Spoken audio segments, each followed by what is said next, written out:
আমি 2020 সালে একটা ডকুমেন্টারি ফিল্ম বানানোর চেষ্টা করি যে বাংলাদেশে মায়েরা হচ্ছে কাস্টাডি, মায়েরা শুধুমাত্র বাচ্চার দেখভালের জন্য, আর বাবা হচ্ছে, শব্দটা একটু সিগনিফিকেন্টলি এরকম যে বাবা হচ্ছে একমাত্র প্রাকৃতিক অভিভাবক। এটা কিভাবে সম্ভব আমি জানি না, মানে এটা পৃথিবীর যে কজন মানুষকে আমি শেয়ার করেছিলাম একটা পিচে, ইন্টারন্যাশনাল পিচে, তারা সবাই খুব অবাক হচ্ছে যে কিভাবে সম্ভব। মায়ের পেটে 9 মাস থাকে, তারপর বার হয়, কিন্তু একটা স্পার্ম দিয়ে খাল্লাস হয়ে যাওয়ার পরেও সে একমাত্র প্রাকৃতিক অভিভাবক। এটা একটা অপূর্ব ক্ষমতার অধিকারী আমাদের দেশের পুরুষেরা, এবং ভাগ্যবান বটে।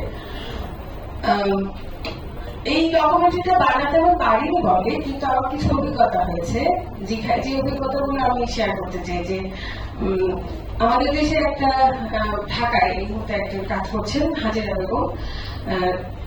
উনি একজন যৌনকর্মী ছিলেন। কানগাড়িটা যখন ভেঙে ফেলা হয় তখন সবাই অ্যাবান্ডন হয়ে যায় এবং তাদের ছেলেমেয়েরা প্রচন্ডভাবে যৌন হয়রানির শিকার হতে থাকে, বিশেষ করে মেয়েরা। তখন উনি হাজেরা আপা চিন্তা করেন যে এই সমস্ত বাচ্চাদেরকে নিয়ে উনি একটা রেস্কিউ হাউসের মতো করলেন এবং তাদেরকে নিয়ে, এবং উনি এখন বোধহয় 40 বা 43 জন বাচ্চা কাচ্চা আছে। এর মধ্যে অনেক ছেলে মেয়ে পড়াশোনা করে অনেক দূর এগিয়ে গেছেন। খুবই আনন্দের খবর। কিন্তু খুব ইন্টারেস্টিং হচ্ছে, ওদের সবার মায়ের নাম হচ্ছে হাজেরা আপা, আর ওদের সবার বাবার নাম হচ্ছে হাজেরা আপার নানার নাম। কারণ হাজেরা আপার তার হাজবেন্ড নেই, আর ওদের তো আসলে কোনো বাবা নেই। তো এই রিয়েলিটি, এটা একটা বাস্তবতা, এটা একটা ঘটে যাওয়া বাস্তব ঘটনা। কিন্তু এছাড়াও যেমন আমি মনে করি ব্যক্তিগতভাবে আমার বাবার কন্ট্রিবিউশন আমার লাইফে কোথাও ছিল না, নেই। আমি যতবারই কোথাও ফর্ম ফিল আপ করতে যাই, সেটা পাসপোর্ট, এনআইডি বা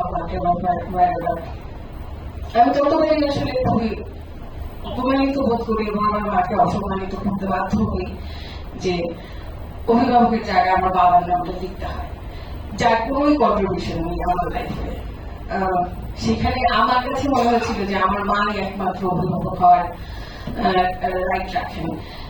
তো এই সমস্ত বিষয়গুলোকে যখন আমি ডকুমেন্টারি করতে পারিনি, কিন্তু গত বছর আমি যতদূর মনে করতে পারি 2024 সালের শেষের দিকে শেখ হাসিনা একটা ঘোষণা দেন যে এনআইডি কার্ডে বা পাসপোর্টে যে কোনোখানে এখন শুধুমাত্র মায়ের নাম লেখা যাবে। কিন্তু এটা একটা ঘোষণা মাত্র, যার প্রজ্ঞাপন জারি হয়নি, এবং প্রজ্ঞাপন জারি না হলে আমরা সবাই জানি যে সেটা আসলে কার্যকর হয় না, অফিসিয়ালি কার্যকর হয় না। তার মানে আবারও একটা বুঝুকি, একটা লোক দেখানো খোল বাজানো হলো।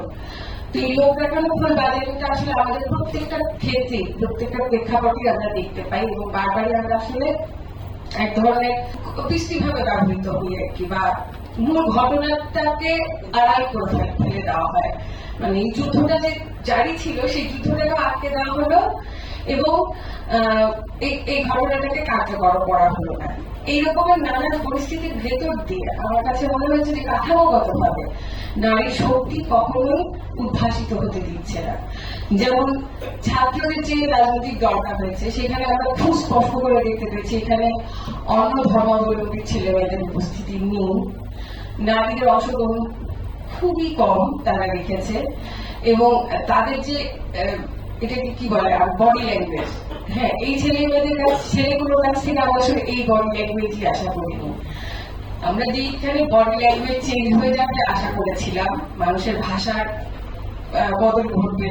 আমরা ফ্যাসিস্ট হাসিনাকে তাড়িয়েছি, আমরা ফ্যাসিজম তাড়াইনি, যে কারণে আমাদের মানসিকতা এই ফ্যাসিজম বা এই পুরুষতান্ত্রিক স্বেচ্ছাচারী চরিত্রের প্রকাশ সব কাজে, সবখানে, সর্বত্র আমরা দেখতে পাচ্ছি, এবং সেটাকে টিকে রাখতে এখানে কাঠামোগত জায়গা থেকে আমাদেরকে হিপোক্রেসির শিকার হতে হয়।